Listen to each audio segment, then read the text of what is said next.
हरि ओम.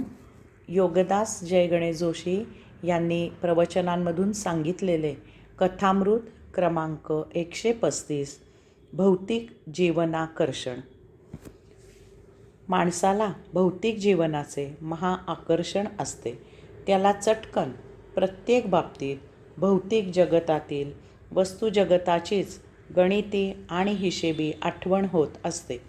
Dehdadi इंद्रियांच्या सौख्यापुढे त्याला इतर सर्व जीवन व्यर्थ वाटत असते. यामुळे त्याला स्थळ काळाचेही भान राहत नाही. प्रसंगाचे औचित्य विसरून तो भौतिक जगताच्या भोगप्रवृत्तीत गुंग होऊन काहीही करत असतो. शत्रू, मित्र, स्वकीय, परकीय कोणीही असो, त्याला भौतिक विश्वाचीच प्रथम ओढ असते. एकदा बाळूचा मित्र साळू ह्याचा तरुण करता सवरता पुत्र अकाली मृत पावला. सर्वांनाच हळहळ वाटली. साळूच्या तरुण मुलाच्या निधनाचे वृत्त समजताच बाळू तातडीने आपल्या मित्राच्या समाचाराला गेला. त्याचे दुःख हलके करावे, कुटुंबियांना धीर द्यावा अशा विचाराने बाळू साळूच्या घरी पोहोचला. तेथे अनेक लोक आले होते. साळू आणि त्याच्या कुटुंबियांचे आपापल्या परी जमेल तेवढे सांत्वन करत होते. साळूजवळ त्याच्या त्या कर्तबगार तरुण पुत्राबद्दल हळहळ व्यक्त करणाऱ्यांना साळू आवर्जून एकच गोष्ट परत परत सांगत होता. येत्या 6 महिन्यात त्याला एरिया जनरल मॅनेजरची बढती मिळणार होती.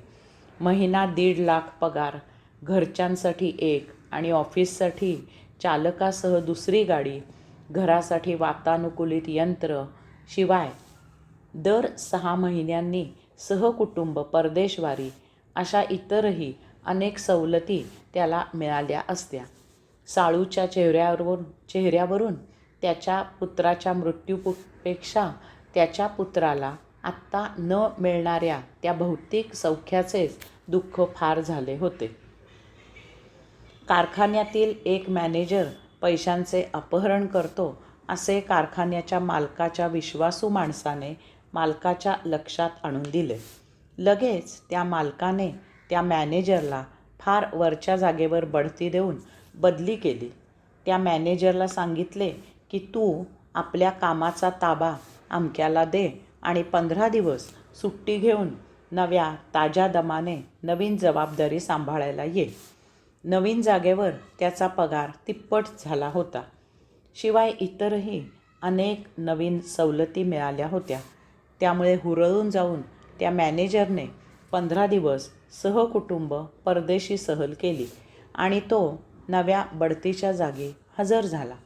परंतु नवीन ऑफिस तयार नसल्यामुळे त्याला सर्वसामान्यांच्यातच महिना अखेरीपर्यंत काम न करता थांबावे लागले.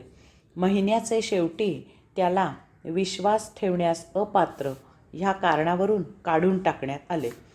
त्या विश्वासू माणसाने विचारल्यावर हे असे करण्याचे कारण त्या मालकाने सांगितले की त्या मॅनेजरला कमी पगारापेक्षा भरपूर पगाराची नोकरी गेल्याचे मला दुःख द्यायचे होते.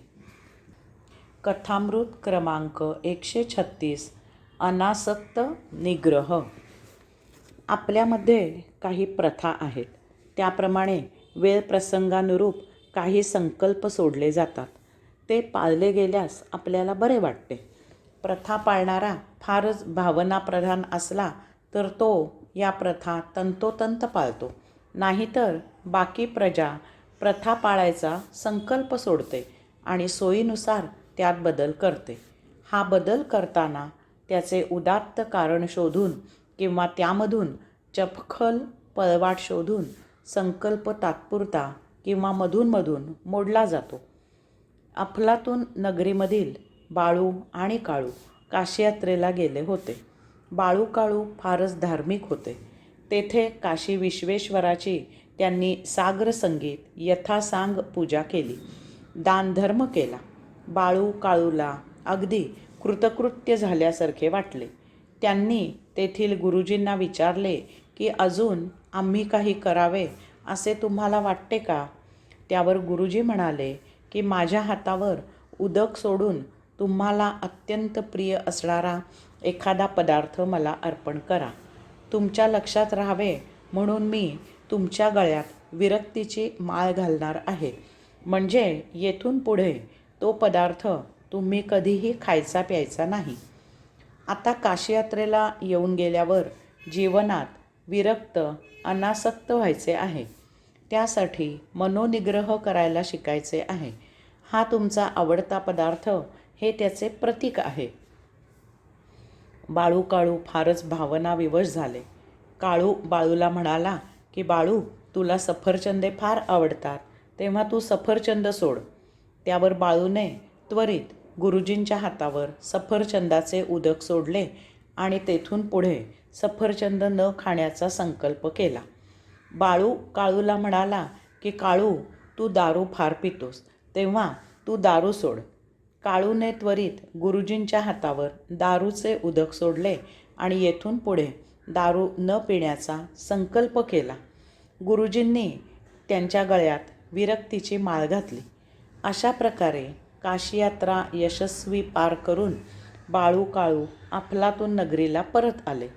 अफलातून नगरीला आल्यावर दोघांनीही आपापले संकल्प सर्वांना सांगितले.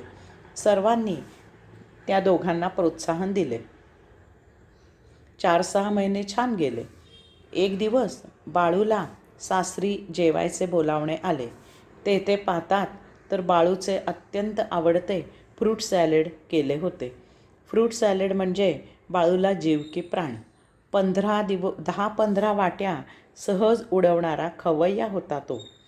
इतक्यात बाळूच्या पत्नीने त्याला फ्रूट सॅलडमध्ये सफरचंद असल्याचे वर्तमान दिले. त्यावर बाळू म्हणाला की मी सफरचंद सोडले आहे, फ्रूट सॅलड नव्हे. जेवण आटपून बाळू घरी येत होता.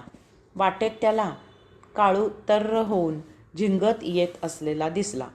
बाळू सात्विक संतापाने काळूला काही म्हणणार तेवढ्यात काळूच त्याला म्हणाला की मी माळ घरी काढून ठेवली आहे, माळेचे पावित्र्य जपले आहे. हरी ओम.